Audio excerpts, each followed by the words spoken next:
خلق الله هذه النجوم لثلاث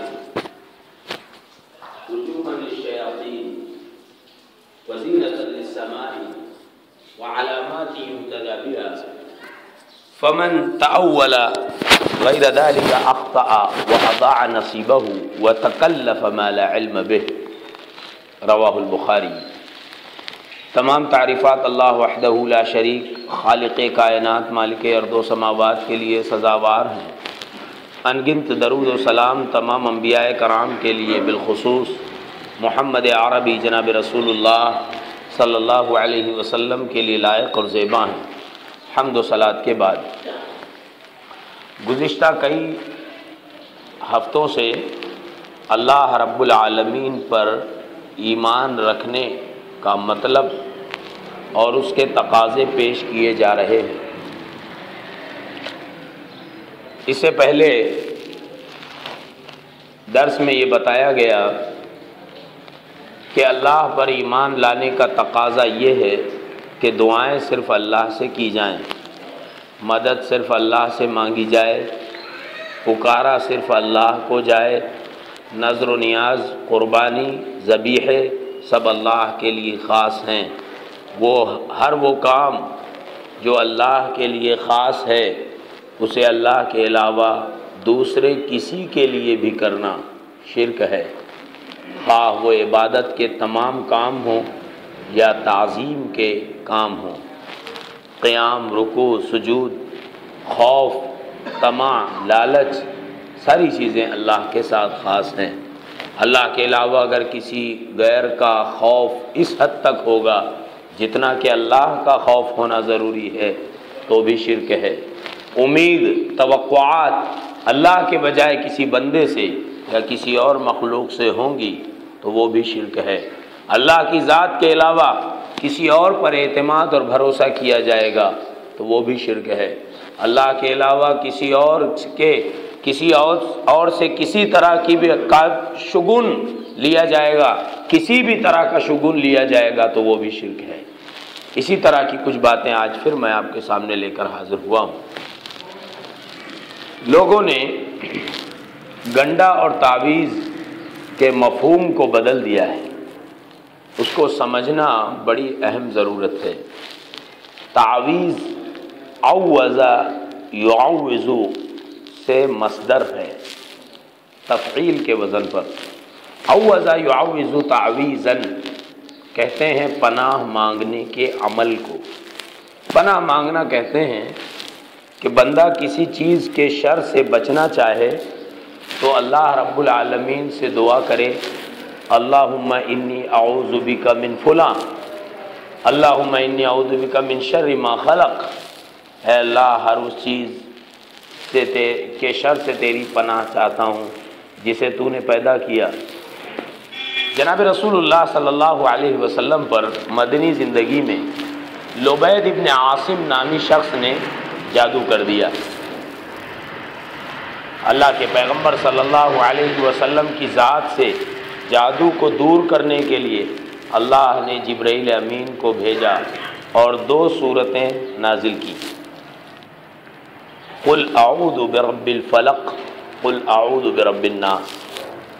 اسی موقع پر یہ دونوں صورتیں نازل کی گئیں اور اللہ کے پیغمبر صلی اللہ علیہ وسلم کو جبرائیل امین نے بتایا کہ فلاں کنویں کے اندر ایک پتھر کے نیچے لبید ابن عاصم نے جادو کر کے رکھا ہے، جو آنتیں ہیں جن آنتوں میں اس نے گرہ لگا دی ہے اور موم کا پتلا ہے اس میں کئی سوئیاں گاڑ دی ہیں، آپ ان کو بلوائیے، آپ اس کو بلوائیے۔ اللہ کے پیغمبر صلی اللہ علیہ وسلم نے حضرت علی بن ابی طالب، مقداد بن اسود رضی اللہ عنہما، ان صحابہ کرام کو بھیجا، کنویں کے اندر سے پتھر کے نیچے سے وہ بلوا لیا۔ اسے منگا کر آپ نے ایک ایک آیت پڑھی، قل اعوذ برب الفلق، اور ایک ایک بندھن کھولتے گئے۔ حضرت عائشہ رضی اللہ تعالیٰ عنہ فرماتی ہیں کہ جیسے جیسے بندھن کھلتا جاتا تھا رسول اللہ صلی اللہ علیہ وسلم کو آرام محسوس ہوتا تھا۔ تو تعویذ کہتے ہیں وہ عمل کہ دعا کے ذریعے اللہ سے پناہ مانگی جائے، اس عمل کا نام تعویذ ہے۔ تعویذ ہم نے سمجھ لی۔ اب ذرا دیکھیں تمیمہ کیا ہے۔ تمیمہ کہتے ہیں کسی بھی چیز کو کلائی میں، کمر میں، گلے میں یا گھروں میں، دکانوں میں لٹکایا جائے، اس نیت سے کہ اس کی وجہ سے مختلف طرح کی بیماریوں اور مختلف طرح کے جادو اور سماجی شرور و فتن سے بچنے کی امید ہو۔ یہ لٹکانے والا عمل، اسی کو شریعت نے تمیمہ کا نام دیا ہے۔ جناب رسول اللہ صلی اللہ علیہ وسلم نے فرمایا، حضرت عقبہ بن عامر رضی اللہ عنہ فرماتے ہیں کہ اللہ کے پیغمبر صلی اللہ علیہ وسلم نے فرمایا، من تعلق تمیمۃ فقد اشرک ومن تعلق تمیمۃ فقد وکل الیہ، جس نے تمیمہ لٹکایا اس نے شرک کیا، اور جو تمیمہ لٹکائے گا اللہ اس بندے کو اسی تمیمے اور گنڈے کے حوالے کر دے گا۔ تو نے اس کڑے پر بھروسہ کیا، تو نے اس دھاگے پر بھروسہ کیا، تو نے اس کاغذ کے ٹکڑے پر بھروسہ کیا، تو اللہ فرماتا ہے اب میں بھی دیکھتا ہوں کہ میرے علاوہ یہ کاغذ کا ٹکڑا تجھے کیسے شر سے بچاتا ہے۔ وکیل الیہ کا مفہوم یہی ہے، اسی کے حوالے کر دیا جاتا ہے۔ اب اگر اس کے اندر دم ہے تو وہ مصیبتوں کو روک کر بتا دے۔ لٹکانے کو تمیمہ کہتے ہیں اور پناہ مانگنے کو تعویذ کہتے ہیں۔ اس امت کے علماء نے امت کے لوگوں کو بالکل ایسے ہی دھوکے میں رکھا ہے جیسے یہودی علماء اپنی عوام کو دھوکے میں رکھتے ہیں۔ اللہ رب العالمین نے ان کی جرح کی اور کہا، اے ایمان والو، یا ایھا الذین آمنوا ان کثیرا من الاحبار والرہبان لیأکلون اموال الناس بالباطل۔ اے وہ لوگوں جو ایمان لے آئے، بہت سارے علماء یہود اور علماء نصارہ اپنی عوام کو ان کی مرضی کی شریعت بتا کر حقیقی دین سے دور کر کے بڑے دھوکے میں رکھتے ہیں اور ناجائز طریقے سے ان کا مال غصب کر رہے ہیں۔ یہاں دھوکہ اس طرح سے ہے کہ شریعت میں تمیمہ جسے اردو میں گنڈا کہا جاتا ہے، تمیمے کی کوئی گنجائش نہیں ہے۔ ہاں تعویذ کی گنجائش ہے، اور تعویذ لٹکانے کو نہیں کہتے، تعویذ کہتے ہیں پناہ مانگنے کو۔ اعوذ برب الناس، اعوذ برب الفلق اور اعوذ سے جتنی بھی دعائیں ہیں، مثلا اعوذ باللہ من الشیطان الرجیم، یہ بھی شیطان مردود سے پناہ مانگنا ہے۔ اس عمل کو تعویذ کہا جاتا ہے، لٹکانے کو تمیمہ کہا جاتا ہے۔ اس امت کے علماء نے جو دھوکے دیے ہیں ان میں ایک بڑا دھوکہ یہ بھی ہے کہ لٹکانے کو تعویذ کا نام دے دیا، اور تعویذ کی جتنی آیتیں تھیں، تعویذ کے بارے میں جتنی احادیث تھیں، سب کو گنڈے کے لیے استعمال کرنے لگے۔ نبی صلی اللہ علیہ وسلم نے ایک صحابی سے کہا، کیا میں تمہیں سب سے اچھی تعویذ نہ بتا دوں؟ پھر آپ نے انہیں قل اعوذ برب الفلق اور قل اعوذ برب الناس یہ صورتیں سکھا دی، ان کو پڑھو، بڑے بڑے شرور و فتن سے، شیاطین اور انسانوں میں سے جو شریر شیاطین قسم کے انسان ہیں ان سے بچو گے۔ تو یہ پڑھ کر اللہ کی ذات سے امید لگانا کہ میں ان شرور سے بچ سکتا ہوں، اس عمل کا نام تعویذ ہے۔ اور جو لٹکایا جاتا ہے وہ تعویذ نہیں ہے، وہ گنڈا ہے، اسلام میں اس کی کوئی گنجائش نہیں ہے، نقلی یعنی دلائل کی روشنی میں اور عقلی ہر اعتبار سے۔ دلائل میں ایک آیت کریمہ جو میں نے سورہ زمر کے حوالے سے عرض کیا ہے وہ پیش کر دوں۔ اللہ فرماتا ہے، قُلْ أَفَرَأَيْتُم مَّا تَدْعُونَ مِن دُونِ اللَّهِ إِنْ أَرَادَنِيَ اللَّهُ بِضُرٍّ هَلْ هُنَّ كَاشِفَاتُ ضُرِّهِ أَوْ أَرَادَنِي بِرَحْمَةٍ هَلْ هُنَّ مُمْسِكَاتُ رَحْمَتِهِ فَقُلْ حَسْبِيَ اللَّهُ۔ اللہ فرماتا ہے، کیا تمہارا کیا خیال ہے اللہ کو چھوڑ کر جن جن چیزوں کو تم پکار رہے ہو، جن سے پناہ مانگتے ہو، اللہ اگر کوئی مصیبت ڈالنا چاہے تو کیا یہ مرچی کے گچھے، لیموں، کالی گڑیا، کالے دھاگے، پیلے کڑے، یہ تمہیں اس شر سے بچا سکتے ہیں جو شر اللہ پہنچانا چاہے؟ کیا یہ طاقت میں، قوت میں اللہ سے آگے ہیں؟ اللہ اگر کوئی رحمت دینا چاہے تو کیا یہ اللہ کی رحمت کو روک سکتے ہیں اللہ کی مرضی کے بغیر؟ اس سے بڑھ کر اور وضاحت کیا ہوئی؟ کچھ لوگ انگوٹھی پہنتے ہیں اور انگوٹھی پہننے کے بعد کہتے ہیں یہ عقیق نام کا پتھر ہے، یہ پتھر پہننے سے بخار نہیں ہوتا، ہڈی میں بخار نہیں ہوتا، سردیوں میں گرمی لگتی ہے، گرمیوں میں جسم سرد رہتا ہے، اس سے یہ فوائد ہیں، اس سے یہ فوائد ہیں۔ ایک معمولی سا پتھر جس کی کوئی حیثیت نہیں۔ اللہ اگر کسی کو بخار دینا چاہے تو وہ پتھر بخار دور نہیں کر سکتا۔ اللہ بیماری دینا چاہے، دنیا کا کوئی پتھر بیماری دور نہیں کر سکتا۔ اور یہ معمولی پتھر ہیں جنہیں مسلمان کئی ہزار روپے میں خرید رہا ہے۔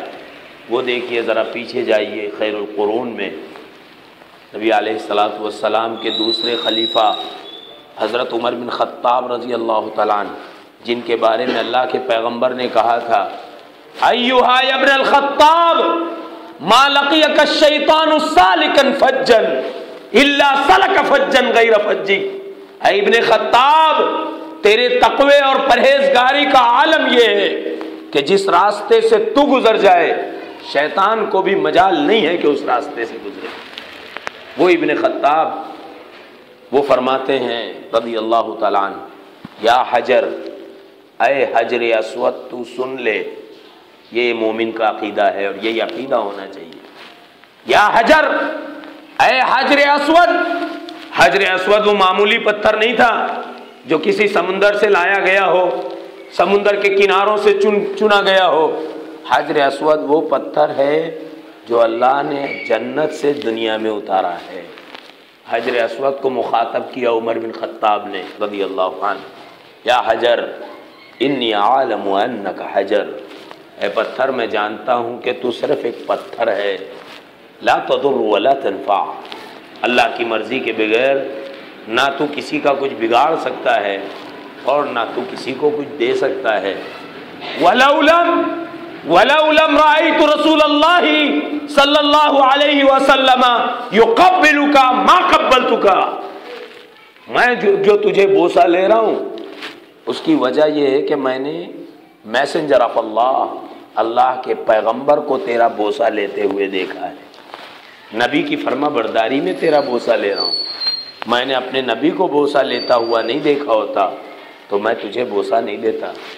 اللہ کی مرضی کے آگے تیری کیا مجال ہے کہ تو کسی کی بیماری کو دور کر سکے، تو کسی کے لیے فائدہ پہنچا سکے۔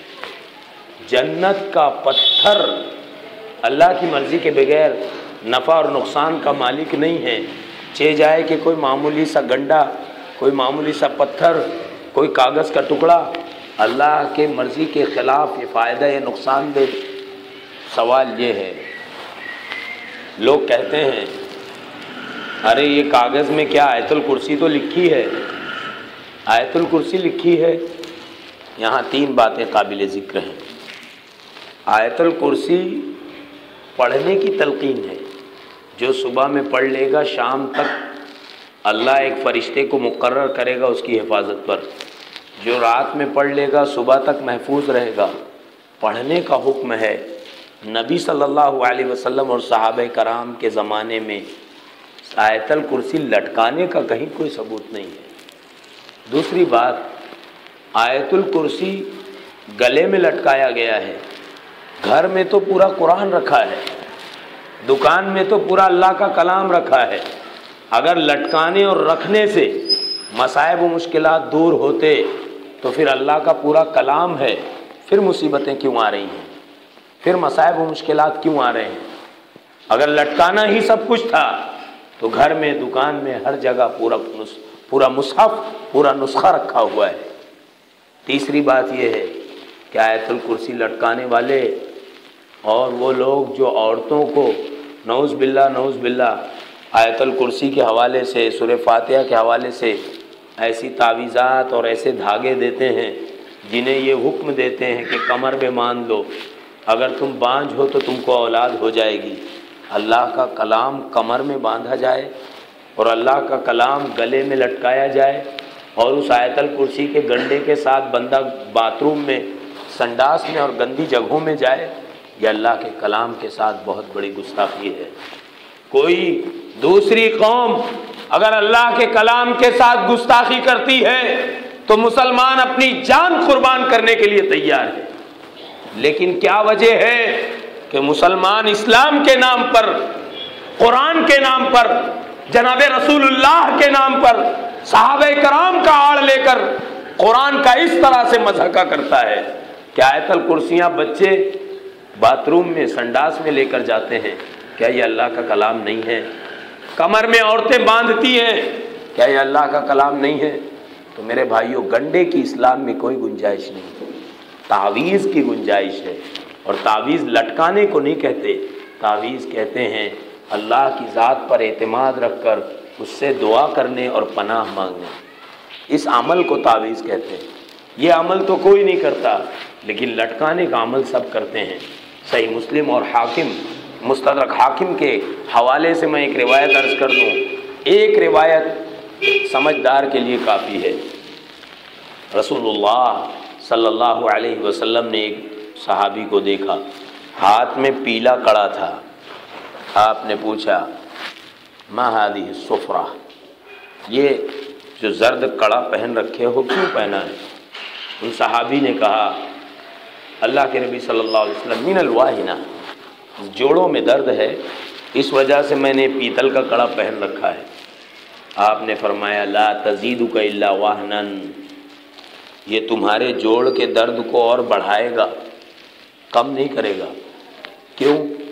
اس لیے کہ تم نے عرش عظیم کے پروردگار پر بھروسہ کرنے کے بجائے اس معمولی دھات کے ٹکڑے پر وشواس کیا ہے، بھروسہ کیا ہے، اور آگے جو اللہ کے پیغمبر نے کہا وہ سب سے زیادہ کافی ہے۔ آپ نے فرمایا وَإِن مُتَّ وَهِيَ عَلَيْكَ فَمَا أَفْلَحْتَ أَبَدًا، اللہ کو یہ اتنا ناگوار ہے کہ اگر اسی حالت میں تیری موت ہو گئی، اسی حالت میں تیری موت ہو گئی تو تو کبھی بھی جنت میں نہیں جائے گا۔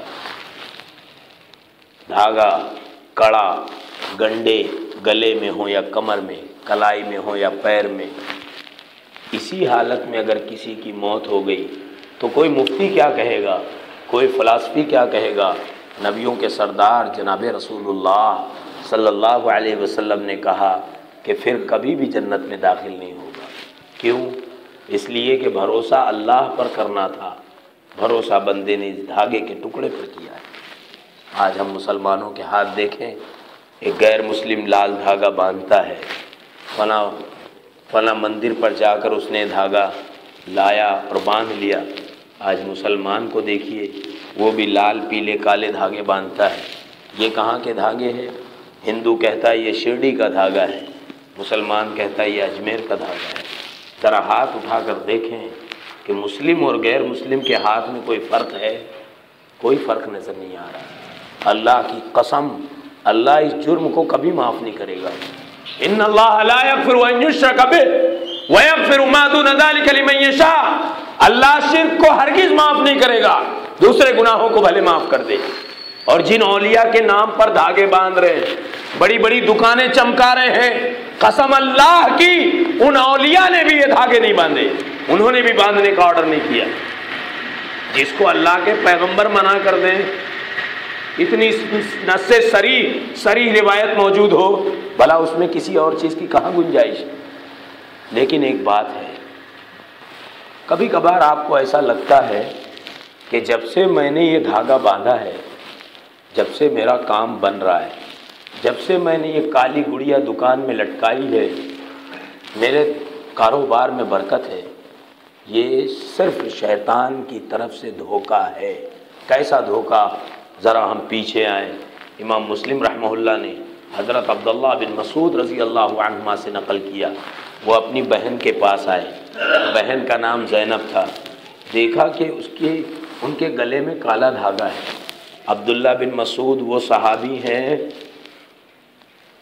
کہ اللہ کے پیغمبر نے فرمایا یا ابن مسعود اقرا علیہ اريد ان اسمع منك القرآن، اے ابن مسعود قرآن پڑھو، مجھ پر قرآن پڑھ کر سناؤ۔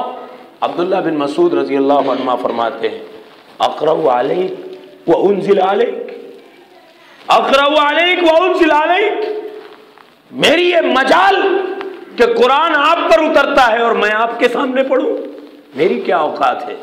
اللہ کے پیغمبر نے کہا ابن مسعود تمہاری زبان سے قرآن سنتا ہوں تو بہت اچھا لگتا ہے، میں سننا چاہتا ہوں، پڑھو۔ حضرت عبداللہ بن مسعود پڑھتے جاتے، نبی روتے جاتے۔ یہ عبداللہ بن مسعود ہے، کوئی معمولی انسان نہیں ہے۔ وہ اپنی بہن زینب کے گلے میں کالا دھاگا دیکھے، کہا کہاں سے باندھی ہو، کہاں سے لائی ہو؟ کہنے لگیں کہ میری آنکھوں میں تکلیف تھی اور کئی عورتوں نے مجھ سے کہا کہ فلاں نجومی دھاگا دیتا ہے، وہ دھاگے سے بڑا فائدہ ہوتا ہے، میں جب سے یہ دھاگا لا کر باندھی ہوں میری آنکھ کی تکلیف ختم ہو گئی۔ حضرت عبداللہ بن مسعود رضی اللہ عنہما نے سمجھایا، ارے اللہ کی بندی یہ بات سن لے کہ جب تک تو دھاگا نہیں لائی تھی تیری آنکھ میں شیطان کچوکے لگا رہا تھا، جلن پیدا کر رہا تھا، اور تیرے دل میں یہ وسوسہ ڈال رہا تھا کہ تو نجومی کے پاس سے دھاگا لے کر آ، آنکھ میں تکلیف دیتا، دل میں خیال ڈالتا کہ تو دھاگا لے کر آ۔ جب سے تو دھاگا لائی ہے شیطان نے آنکھ میں تکلیف دینا بند کر دیا، تاکہ تیرا وشواس عرش اور آسمان و زمین کے پروردگار سے ہٹ کر اس دھاگے پر آ جائے۔ اور شیطان اپنا کام کر گیا، تو بجائے اللہ پر بھروسہ کرنے کے دھاگے پر بھروسہ کرنے لگی۔ شیطان خوش ہو گیا، اللہ ناراض ہو گیا، شیطان اپنے مقصد میں کامیاب ہو گیا، اس نے تیری آنکھ میں کچوکا لگانا بند کر دیا، جس سے تجھے ایسا لگنے لگا کہ اس دھاگے کی وجہ سے میری آنکھ کی تکلیف جاتی رہی۔ آج جو لوگ گنڈے کے قائلین ہیں، جو مختلف طرح کے گنڈے استعمال کر رہے ہیں، آپ ان سے پوچھو تو کہیں گے ہمیں واقعی افاقہ ہوا، بیماری واقعی جاتی رہی، واقعی ہمارے دکان میں برکت ہو گئی۔ کسی مرچی کے ٹکڑے میں، کسی کالی گڑیا میں یہ مجال ہے کہ اللہ برکت نہ دینا چاہے اور وہ برکت دے دے؟ یہ ہو ہی نہیں سکتا۔ یہ اسلام کے بیسک بنیادی عقیدے کے خلاف ہے۔ اور اب تو مرچی کیا، آپ دیکھیں کمپنیاں، چائنا کمپنیاں بنا رہی ہیں، پلاسٹک کا لیمو ہے اور پلاسٹک کی مرچیاں ہیں، اور وہ لوگ بیچ رہے ہیں اور مسلمان انہیں خرید کے دیواروں میں لگا رہے ہیں۔ یہ ساری چیزیں اسلام کا ٹھٹھا اور مذاق ہے۔ جناب رسول اللہ صلی اللہ علیہ وسلم اور صحابہ کرام نے جو دین ہمیں دیا تھا اس دین کا مذاق ہے۔ تو میرے بھائیوں، اس غلط فہمی میں آپ کبھی نہ رہیے کہ یہ تعویذ ہے، یہ تعویذ نہیں ہے، گنڈا ہے، اور گنڈے کی اسلام میں کوئی گنجائش نہیں ہے۔ تعویذ تو کہتے ہیں اعوذ باللہ من الشیطان الرجیم، اور اعوذ سے جتنی دعائیں پڑھی جاتی ہیں، خصوصاً قل اعوذ برب الفلق، قل اعوذ برب الناس، یہ ساری دعاؤں کو پڑھنا اور اللہ کی ذات سے امید اور لو لگانا، یہ تعویذ ہے۔ یہ عمل کو تعویذ کہا جاتا ہے، لٹکانے کو تعویذ نہیں کہا جاتا۔ اور اگر ہمیں ایسا لگتا ہے کہ فائدہ ہوا ہے تو وہ فائدہ ایک نہ ایک دن ہونا ہی تھا، وہ تو شیطان کی سازش اور اس کا مزین کیا ہوا عمل ہے۔ وہ بندے کے عقیدے کا سودا کرنا چاہتا ہے کہ بندہ بجائے اللہ پر بھروسہ کرنے کے ان گنڈوں پر بھروسہ کرنے لگے۔ لوگ بجائے ماننے کے آپ اگر انہیں سمجھائیں تو وہ آپ کو سمجھانے لگتے ہیں۔ تو ہم ان کو اچھے طریقے سے صحابہ کرام کے طرز پر سمجھائیں کہ یہ دین نہیں ہے۔ خلاصہ یہ ہے کہ اللہ کی ذات اور صفات کو چیلنج کرنے والی جو چیزیں ہیں ان میں گنڈا بھی ہے، جس کی اسلام میں کوئی گنجائش نہیں ہے۔ ایمان باللہ کا تقاضا یہ ہے کہ گنڈوں سے، چاہے وہ نمبرات ہوں چاہے وہ اللہ کا کلام ہو، لٹکانے سے گریز کریں۔ لٹکانے سے اگر شرور و فتن ختم ہو جاتے تو گھروں میں آیت الکرسی کے پرچے لٹکے ہیں، گھر میں قرآن کریم پورا نسخہ موجود ہے، پھر بھی کسی کو شیطان لگا ہے، کوئی پریشان ہے، کوئی سوسائڈ کر رہا ہے، لٹکانے سے کچھ نہیں ہوتا، ہوتا ہے تو ایمان سے اور پڑھ کر اللہ کے نام پر بھروسہ کرنے سے، اسی کا نام تعویذ ہے۔ ایک بات میں آپ کو چونکہ بات نکلی ہے تو بتا دوں، یہ میرا عینی مشاہدہ ہے۔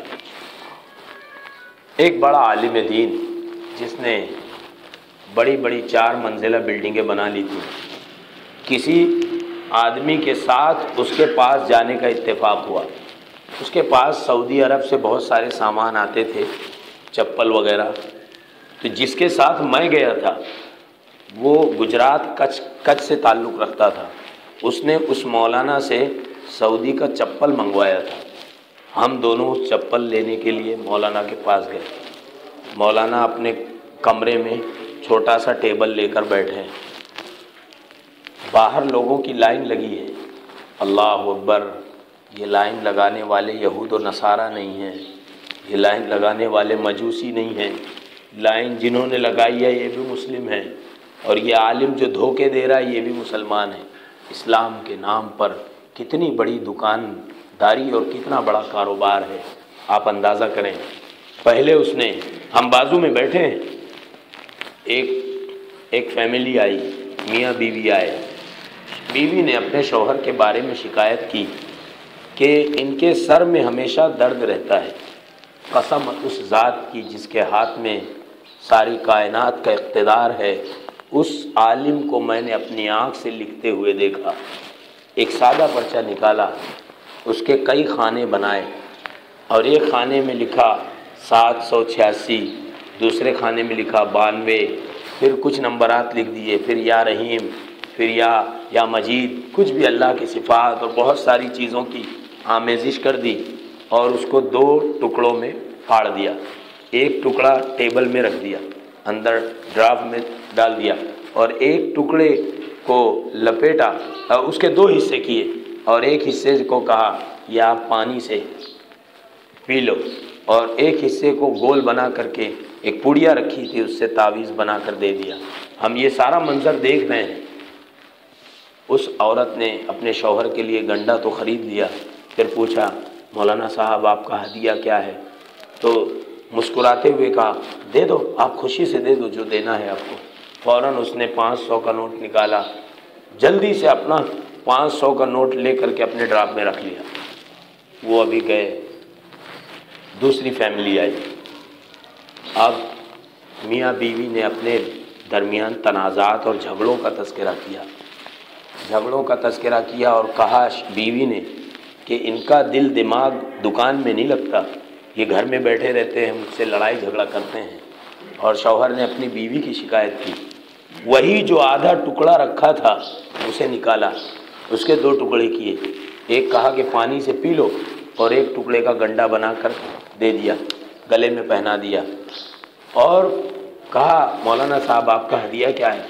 آپ جو دے دو۔ 200 روپے نکالے، فوراً رکھ لیا۔ اس کے چلے جانے کے بعد جو لوگ نیچے نمبر لگائے تھے ان کے اوپر پہنچنے میں 1-2 منٹ کی دیری ہو گئی۔ اسی دوران میرے ساتھی نے اس مولانا سے پوچھا کہ یہ کیا دھوکہ دھڑی ہے؟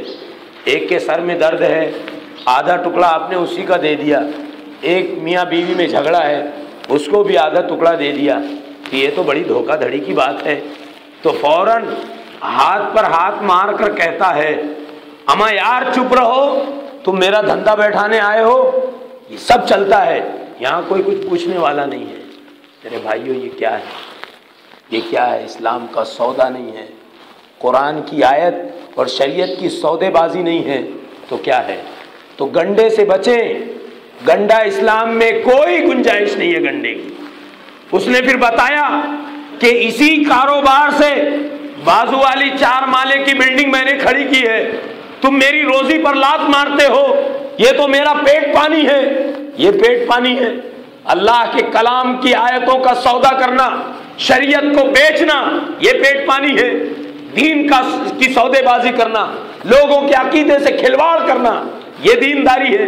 تو میرے بھائیوں، جیسے یہود کے علماء نے اپنی قوم کو برباد کیا تھا، اس امت میں بھی علماء ہیں جو پوری قوم کے عقیدے کی سودا بازی کر رہے ہیں۔ تو گنڈے سے بچیں، اسلام میں قسم اللہ کی گنڈے کی کوئی گنجائش نہیں ہے، صرف پڑھ کر دم کرنے کا نام تعویذ ہے۔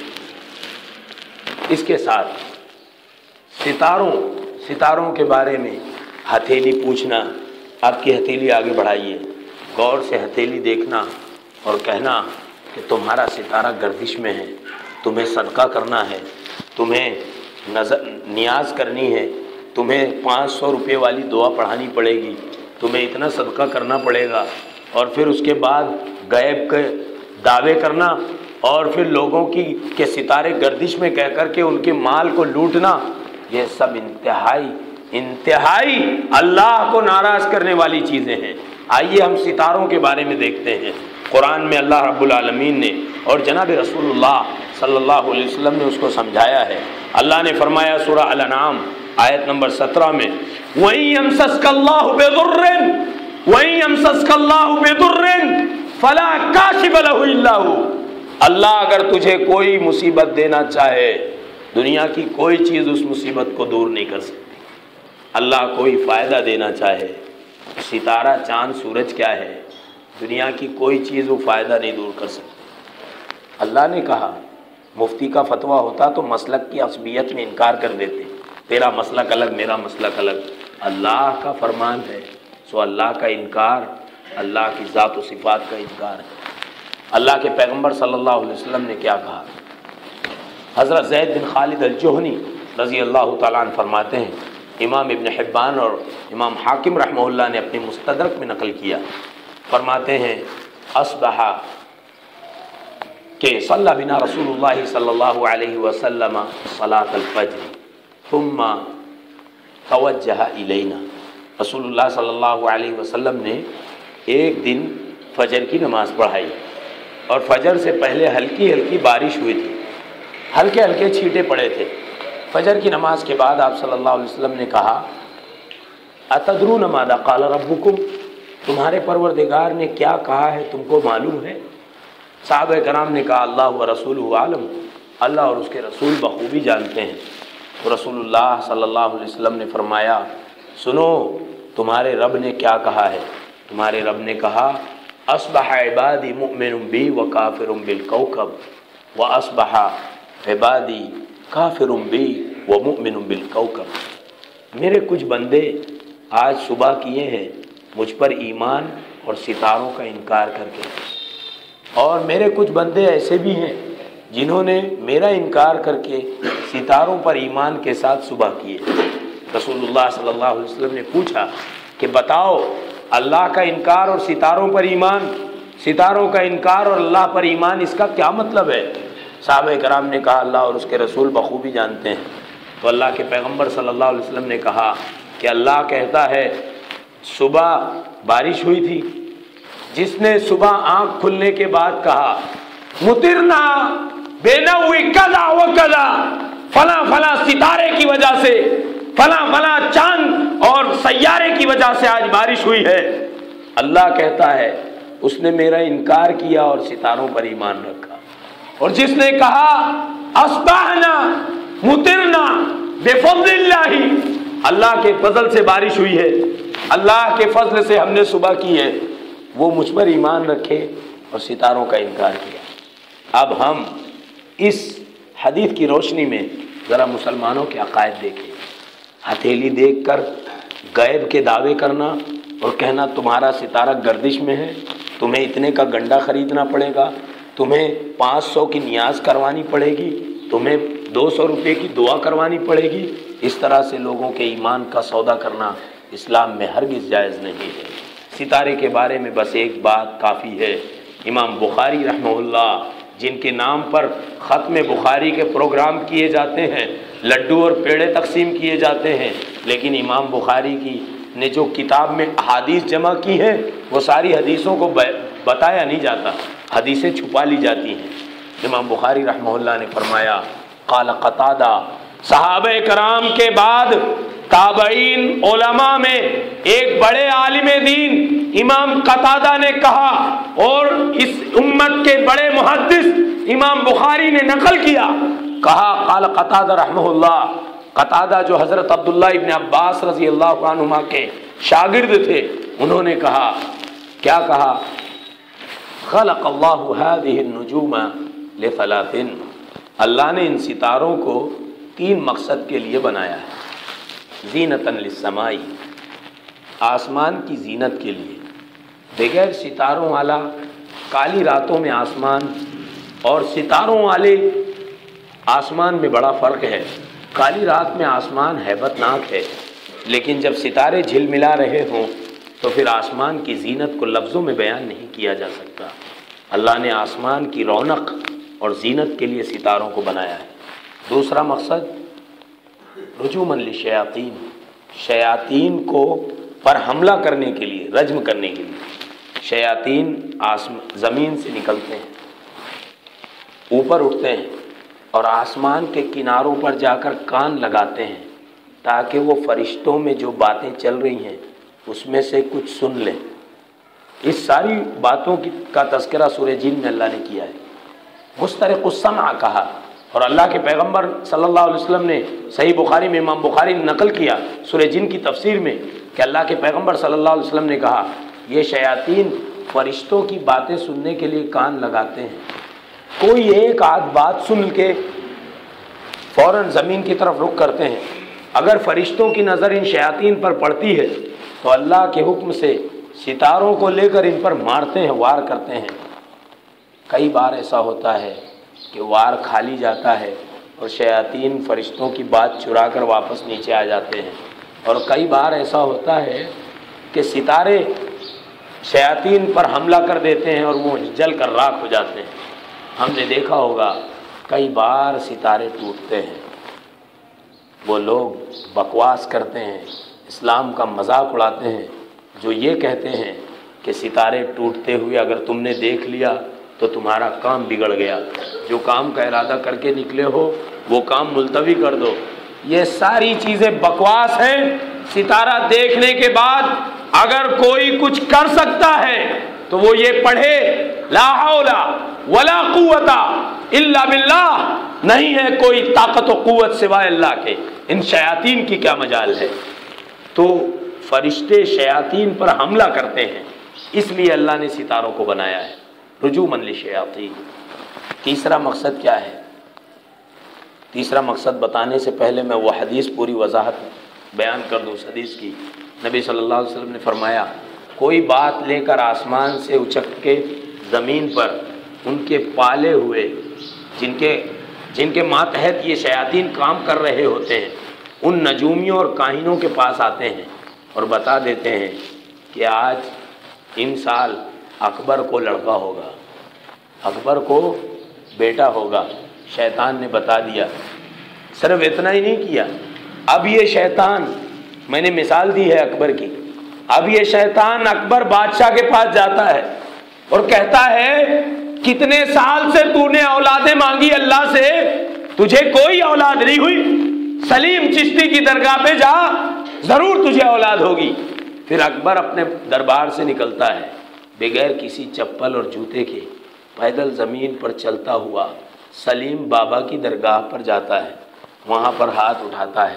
وہ شیاطین نے تو فرشتوں سے سن رکھا تھا، باتیں چرا لی تھی، اور یہ میں نہیں کہتا، جناب رسول اللہ صلی اللہ علیہ وسلم نے کہا ہے کہ شیاطین باتیں چراتے ہیں۔ انہیں تو خبر ہو گئی تھی کہ اب اکبر صاحب اولاد ہونا ہے، تو اکبر کو بے وقوف بنایا، کہا جا فلاں درگاہ پر مانگ کے تو دیکھ۔ جب ہاتھ اٹھایا سلیم کے نام پر مانگا، لڑکا ہو گیا۔ اب اکبر نے دین الہی کی بنیاد رکھ دی، اپنے بیٹے کا نام سلیم رکھ دیا۔ کہا اللہ سے تو کئی سال مانگا اولاد نہیں ملی، سلیم بابا سے ایک بار مانگا اولاد مل گئی۔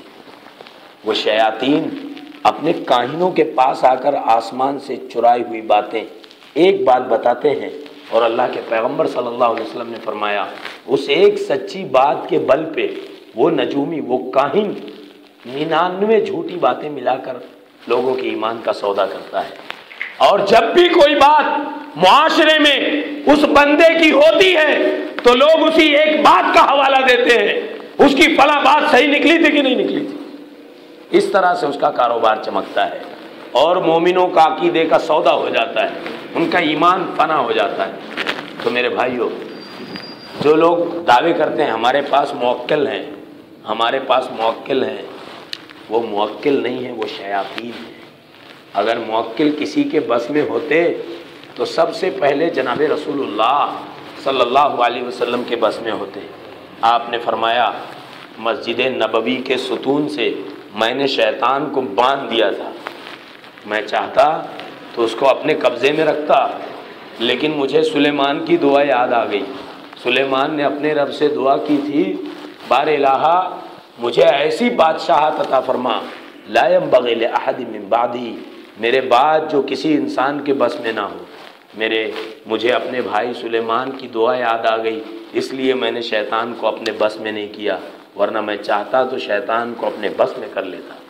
یہ اللہ کے پیغمبر فرماتے ہیں، پیغمبر صلی اللہ علیہ وسلم شیطان کو اپنے بس میں نہیں کر رہے ہیں۔ ہمارا ایک معمولی عالم جو ظاہر میں عالم ہے، قسم اللہ کی جاہل ہے، شیطان کے حکم پر عمل کرتا ہے، وہ موکل نہیں ہے، وہ موکل ہو ہی نہیں سکتے۔ اور موکل جین اگر سچا ہوگا، صاف ستھرا ہوگا تو وہ اللہ کی عبادت کرے گا، کسی انسان کی غلامی نہیں کرے گا۔ وہ تو شیاطین ہیں جو ان کے پالے ہوئے ہیں، وہ ان کی خدمت اس لیے کرتے ہیں کہ ان ایک آدمی کی خدمت کرنے میں اگر 2000 گمراہ ہوتے ہیں تو ان سے ان کی خدمت سے بڑھ کر ہمارے لیے شرف کی اور کیا بات ہوگی، اس لیے شیاطین ان کی خدمت کرتے ہیں۔ تو خلاصہ یہ ہے کہ اللہ نے ستاروں کو 3 مقصد سے بنایا، ایک آسمان کی زینت، دوسرا مقصد شیاطین کو رجم کرنا، اور تیسرا مقصد وعلامات یہتدی بہا، ستاروں کے ذریعے لوگ صحرا میں، جنگلات میں، سمندروں پر، جہاز پر راستوں کی سمت معلوم کرتے ہیں کہ ہمارا جہاز مشرق میں چل رہا ہے کہ مغرب میں۔ سمت اور راستے معلوم کرنے کا ایک بڑا مقصد ستاروں کا ہے۔ امام قتادہ رحمہ اللہ نے فرمایا فمن تأول غیر ذلک، فمن تأول غیر ذلک، ستاروں کو ان 3 کاموں کے علاوہ چوتھے کسی کام کے لیے کسی نے دعویٰ کیا استعمال کرنے کا تو وہ خود بھی گمراہ ہوا، دوسروں کو بھی اس نے گمراہ کیا۔ وَأَضَاعَ نَصِيبَهُ، اور جنت کا اس حصہ اس نے ٹھکرا دیا۔ وَتَكَلَّفَ مَا لَا عِلْمَ بِهِ، اور جس کا اسے علم نہیں ہے وہ اس کے دعوے کرنے لگا۔ اسی لیے ہتھیلی دیکھ کر بتا رہے ہیں کہ تمہارے ستارے کا نام گینڈا ہے اور وہ گینڈا غصے میں ہے، تمہارا ستارہ گردش میں ہے، تمہیں یہ کام کرنی پڑے گی۔ میرے بھائیوں، ان ساری باتوں کا تعلق نہ قرآن سے ہے نہ احادیث سے ہے، اور میں پورے چیلنج کے ساتھ کہتا ہوں، ہے اگر کسی مولوی میں دم تو وہ بتائے کہ اللہ نے اپنے کلام میں کہا ہے کہ دکان چلاؤ کہانت کی، نجومی کی، لوگوں کے عقائد کا سودا کرو، ایمان کا سودا کرو۔ کہاں اللہ نے کہا اور کہاں اللہ کے پیغمبر جناب رسول اللہ صلی اللہ علیہ وسلم نے بتایا ہے؟ تو ستاروں کے بارے میں جو گمراہی ہے، ان ساری گمراہی سے بچنا یہ ایمان باللہ کا تقاضا ہے۔ اس کے بعد ہے توہم پرستی۔ توہم پرستی کسے کہتے ہیں؟ میں نے شاید گزشتہ ہفتے چلتے چلتے ایک مثال میں کہا تھا کہ پرانے لوگ تھے، وہ کہتے تھے کہ اگر تم کسی کام کے لیے نکلو تو سامنے سے بلی گزر جائے تو اپنا کام ملتوی کر دینا۔ کچھ کہتے تھے اگر گدھا رینگنے لگے، چلانے لگے، سمجھ جاؤ کہ مصیبت آنے والی ہے۔ وہ کہتے تھے کہ اگر تمہارے گھروں کے اوپر صبح کے وقت کوا کائیں کائیں بول دیا، سمجھ لو کہ اب بڑی مصیبت آنے والی ہے۔ وہ کہتے تھے کہ اگر الو کو تم نے دیکھ لیا تو تمہارا سارا کام بگڑ جائے گا۔ اس طرح کی خرافات، شرکی عقائد زمانے جاہلیت سے چلی آ رہی تھی۔ اللہ نے کلام دیا، جناب رسول اللہ صلی اللہ علیہ وسلم نے سمجھایا، اس طرح کی بدشگونی سے منع کیا۔ چنانچہ فرمایا لا عدوى ولا طیرۃ ولا حامۃ ولا سفر، کہ اسلام میں متعدی بیماری کا کوئی تصور نہیں۔ میں انشاءاللہ آگے تشریح کروں گا۔ ولا حامۃ ولا سفر ولا طیرۃ، اور نہ بدشگونی کی کوئی گنجائش ہے۔ اہل عرب بدشگونی کیسی لیتے تھے؟ اگر کوئی معاملہ ہو گیا، ان کو ایسا لگا کہ میرا کام بگڑ جائے گا تو وہ کام ملتوی کر دیتے تھے۔ اسی طرح سے سفر میں جانا ہے تو پرندوں کو اڑاتے تھے، پرندوں کو اڑایا، اگر یہ پرندے مغرب کی سمت اڑ گئے تو سفر کروں گا، اور اگر یہ پرندے مشرق کی سمت اڑ گئے تو میں سفر ملتوی کر دوں گا، سفر میں میرے مصیبت آنے والی ہے، میرا حادثہ ہونے والا ہے، ایکسیڈنٹ ہونے والا ہے۔ اس طرح کی ساری بدشگونی عرب کے معاشرے میں جاری تھی، اسلام نے ان کا بائیکاٹ کیا۔ کسی جانور کے، کسی پرندے کے چلانے سے، بولنے سے کسی کا کام نہیں بگڑتا، اللہ کے اختیار میں ہے، اگر وہ کوئی کام بنانا چاہے کوئی بگاڑ نہیں سکتا، اور وہ بگاڑنا چاہے تو کوئی بنا سکتا، ہرگز نہیں بنا سکتا۔ ذرا اس بدشگونی کو قرآن نے جو نقشہ اور منظر دیا ہے وہ دیکھیں۔ فرمایا فَإِذَا جَاءَتْهُمُ الْحَسَنَةُ قَالُوا لَنَا هَٰذِهِ وَإِن تُصِبْهُمْ سَيِّئَةٌ يَطَّيَّرُوا بِمُوسَىٰ وَمَن مَّعَهُ أَلَا إِنَّمَا طَائِرُهُمْ عِندَ اللَّهِ۔ اللہ نے کہا کہ یہ یہودی جو گمراہ ہوئے، بنی اسرائیل جو جہنم رسید ہوئے، یہ کہتے تھے موسیٰ علیہ السلام سے، جب ان کو مصیبت خوشی ملتی تھی، کاروبار میں فائدہ ملتا تھا، جنگیں جیت جاتے تھے، تو کہتے تھے ہماری صلاحیتوں کے بل پر ہم جیتے ہیں، ہمارے گر اور ہمارے اندر موجود گٹس ایسے ہیں کہ ہمارے کاروبار میں برکت ہوئی ہے۔ لیکن اگر یہ جنگ ہارنے لگتے یا کاروبار میں کوئی بڑا خسارہ ہوتا تو کہتے اے موسیٰ تمہارے اور تمہارے شریعت کی وجہ سے ہمیں گھاٹا ہو رہا ہے، یہ مصیبت دیکھنی پڑ رہی ہے۔ یہ بدشگونی حضرت موسیٰ پر لگاتے، اللہ نے کہا سن لو سن لو، تمہاری بدشگونی اللہ کے پاس ہے، اللہ جانتا ہے کہ تم جو کہہ رہے ہو کتنا بڑا فریب اور دھوکہ ہے۔ یہی بات کفار و مشرکین اللہ کے پیغمبر سے کہتے تھے، اللہ نے کہا ان تصبک حسنۃ تسؤہم وان تصبک مصیبۃ یقولوا قد اخذنا امرنا من قبل۔ جب آپ کو خوشی پہنچتی ہے، آپ جنگ جیت جاتے ہیں، آپ کو مال غنیمت ملتا ہے، تو کفار و مشرکین کو بڑا برا لگتا ہے، منہ چھپائے پھرتے ہیں، منہ پھلائے پھرتے ہیں، تسؤہم ان کو بڑا ناگوار گزرتا ہے۔ لیکن اگر آپ کوئی جنگ ہارنے لگے، آپ پیچھے رہ جائیں، آپ مصیبت کا شکار ہو جائیں، تو یہ بڑی بڑی باتیں بناتے ہیں اور کہتے ہیں ہم نے تو پہلے کہہ دیا تھا، ہماری باتیں نہیں سنی گئی، لو یہ ساری مصیبتیں بھوگو۔ اللہ نے فرمایا یہ ان کی منہ کی باتیں ہیں، جو کچھ دنیا میں اچھائی اور برائی ہوتی ہے سو اللہ کی طرف سے ہے، اس میں کسی کا کوئی دخل نہیں ہے۔ تو بدشگونی کی اسلام میں کوئی گنجائش نہیں ہے۔ جو میں نے روایت عرض کی، اللہ کے پیغمبر صلی اللہ علیہ وسلم نے فرمایا لا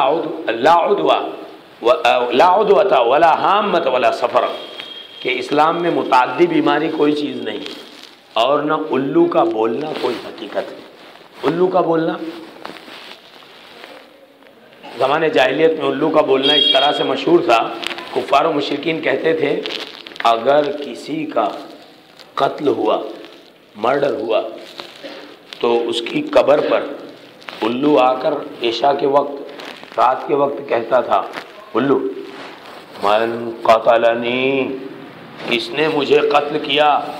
کفار و مشرکین کہتے تھے یہ دیکھنے میں الو ہے لیکن حقیقت میں اس کی روح ہے، اس کی روح گھوم رہی ہے، گردش کر رہی ہے، علیین اور سجین میں نہیں گئی، جب تک وہ انتقام نہیں لے لے گی الو کی شکل میں گھومتی رہے گی۔ لہٰذا الو بدشگون پرندہ ہے، اس پر نظر پڑ جائے تو کام بگڑ جاتے ہیں۔ یہ کون کہتا تھا؟ یہ ابو جہل کا معاشرہ کہتا تھا، اسلام نے ان کی تردید کی۔ پیغمبر اسلام نے کہا لا حامۃ فی الاسلام، اسلام میں الو کے کرنے سے کچھ نہیں ہوتا، جو بھی ہوتا ہے اللہ کے کرنے سے ہوتا ہے۔ آج مسلمان کہہ رہا ہے الو میں بدشگونی ہے، الو کو مت دیکھو تمہارا کام بگڑ جائے گا۔ اس بدشگونی کو دور کرنے کے لیے اگر آپ الو پالنا چاہیں تو پال سکتے ہیں، تاکہ ایک میسج دیں کہ جیسے دوسرے پرندے ہیں ویسے الو بھی اللہ کا بنایا ہوا پرندہ ہے، کسی کا کام بگاڑنا اس کے حق میں، اس کی طاقت اور اس کے مجال میں نہیں ہے اگر اللہ نہ چاہے۔ اسی طرح سے آپ صلی اللہ علیہ وسلم نے فرمایا ولا سفر، بدشگونی لینا سفر کے مہینے میں، محرم کے بعد سفر کے مہینے میں کفار و مشرکین کہتے تھے یہ کام مت کرو، یہ کام کرو گے تو کام بگڑ جائے گا۔ آج مسلمان کہتا ہے محرم میں شادی مت کرو، محرم میں شادی کرو گے طلاق کی نوبت آ جائے گی۔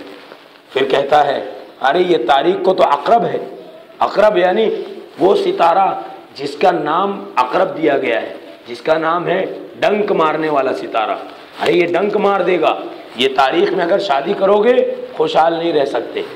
یہ ساری باتیں اور اس طرح کی سینکڑوں نہیں ہزاروں باتیں کفار و مشرکین کے سماج سے لی ہوئی ہیں، اسلام میں اس کی کوئی گنجائش نہیں، اسلام میں ان باتوں کی کوئی گنجائش نہیں ہے۔ اگر کوئی ایسا سمجھتا ہے تو گویا وہ اللہ کی طاقت، اللہ کی قدرت کو چیلنج کر رہا ہے۔ اللہ اگر کوئی کام کرنا چاہے، کوئی پرندہ، کوئی جانور اور کوئی انسان، کوئی جن وہ کام بگاڑ نہیں سکتا، اور اللہ اگر کوئی کام نہیں کرنا چاہے تو کوئی مخلوق وہ کام بنا نہیں سکتی۔ اللہ کے پیغمبر صلی اللہ علیہ وسلم نے بیماری کی جو بدشگونی کی نفی کی ہے وہ یہ ہے کہ متعدی بیماری کوئی شے نہیں ہے۔ متعدی بیماری کہتے ہیں چھوت چھات کی بیماری، کسی کے بیمار کے قریب جاؤ گے تو وہ بیماری تم کو بھی لگ جائے گی۔ یہ تصور صحابہ کرام خیر القرون میں بھی تھا۔ صحابہ کرام نے اللہ کے نبی صلی اللہ علیہ وسلم سے عرض کیا اگر متعدی بیماری کوئی چیز نہیں ہے تو پھر ہم دیکھتے ہیں کہ ایک اونٹوں کا ریوڑ ہے، ایک خارش زدہ اونٹ، کھجلیوں والا اونٹ اس ریوڑ میں گھستا ہے اور پورے ریوڑ کو کھجلی ہو جاتی ہے، اور آپ کہتے ہیں کہ بیماری ایک دوسرے سے نہیں لگتی۔ تو نبی صلی اللہ علیہ وسلم نے فرمایا، ایک سوال کیا جو قیامت تک کے لیے سونے کے حرفوں سے لکھے جانے کے مانند ہے۔ آپ نے فرمایا فمن اعد الاول، اگر تم یہ کہتے ہو کہ اس اونٹ کے ریوڑ کو اس خارش زدہ اونٹ کی وجہ سے بیماری لگی ہے، تو میں تم سے پوچھتا ہوں کہ اس پہلے اونٹ کو خارش کہاں سے ہوئی؟ اس پہلے اونٹ کو بیماری کہاں سے لگی؟ یہ کسی مفتی کا سوال نہیں ہے، کسی فلسفی کا سوال نہیں ہے، کسی طبیب اور ڈاکٹر نے نہیں کہا، یہ مسلمانوں کے پیغمبر جناب محمد الرسول اللہ صلی اللہ علیہ وسلم نے پوچھا، بتاؤ کہ وہ پہلا اونٹ جو بیمار تھا وہ کہاں سے بیمار پڑا، اسے کس نے بیماری دی؟ اگر اس اونٹ کو اللہ بیماری دے سکتا ہے تو ان سارے اونٹوں کو بھی اللہ ہی بیماری دینے والا ہے۔ اسلامی عقیدہ یہ ہے کہ کسی بیمار کے ساتھ آپ اٹھیں بیٹھیں رہیں، لیکن اگر آپ کو اللہ کی ذات پر 100% 100% بھروسہ ہے، یقین ہے، تو ساتھ میں رہتے ہوئے بھی وہ بیماری نہیں ہوگی، اور اگر بیماری لگنا ہے تو آپ کتنا بھی دور رہیں وہ بیماری وہاں چل کر آئے گی اور آپ کو لگے گی۔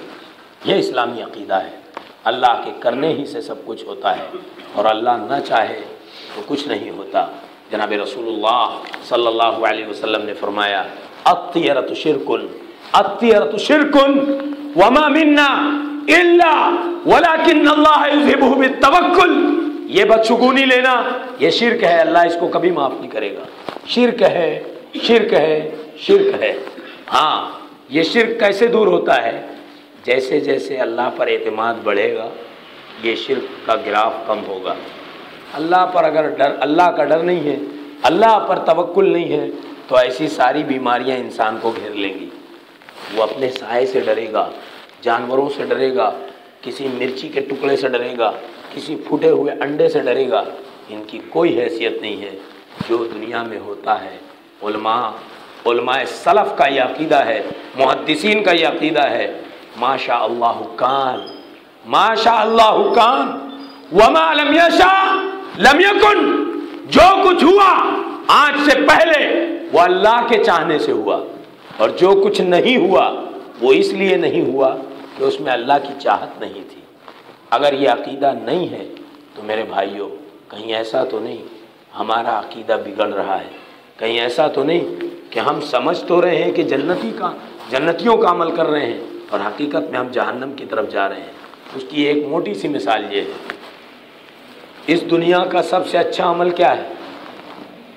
اس دنیا کا سب سے اچھا عمل کیا ہے جو اللہ کو سب سے زیادہ پسند ہے؟ کوئی کہے گا کلمہ، کوئی کہے گا روزہ۔ ہم قرآن سے پوچھتے ہیں، قرآن میں اللہ نے فرمایا وَاسْجُدْ وَاقْتَرِبْ، سجدہ کر اور اللہ کے قریب ہو جا۔ اور اللہ کے پیغمبر صلی اللہ علیہ وسلم نے فرمایا کہ بندہ جب اللہ کے سامنے سجدہ ریز ہوتا ہے تو وہ اللہ سے سب سے زیادہ قریب ہوتا ہے، اس لیے کہ پیشانی ٹیک دی، شرمگاہ اٹھا دی، گھٹنے ٹیک دیے۔ اس دنیا میں اللہ کو خوش کرنے والا سب سے اچھا کام اگر کوئی ہے تو وہ سجدہ ہے۔ سجدے سے بہتر عمل کوئی نہیں ہے۔ میں پوچھتا ہوں کہ سب سے اچھا عمل ہے کوئی مفتی، ہے کوئی عالم دین، ہے کوئی اسلام کا جاننے والا جو یہ کہے کہ ایک رکعت میں 3 سجدہ کر لینا چاہیے، ایک رکعت میں 5 سجدے کر لینے چاہیے؟ ارے بھائی سب سے اچھا عمل ہے، اس کی گنجائش کیوں نہیں ہے؟ معمولی سے معمولی، ادنا سے ادنا مسلمان کہے گا کیوں 3 سجدہ کریں جب ہمارے پیغمبر نے 2 سجدے سکھائے ہیں؟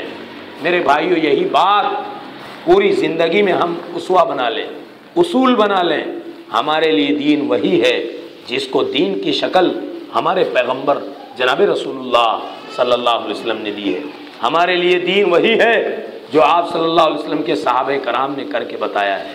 کوئی عمل بظاہر کتنا بھی اچھا ہو، اگر وہ اللہ کے پیغمبر نے نہیں سکھایا، جناب رسول اللہ صلی اللہ علیہ وسلم کے صحابہ کرام نے نہیں کیا، تو میرے بھائیو وہ چاہے کتنا بھی اچھا ہے، وہ اسلام نہیں ہے، وہ شریعت نہیں ہے۔ اگر اچھا عمل شریعت ہوتا تو پھر ایک رکعت میں 10 سجدے کرنے کی گنجائش ہوتی۔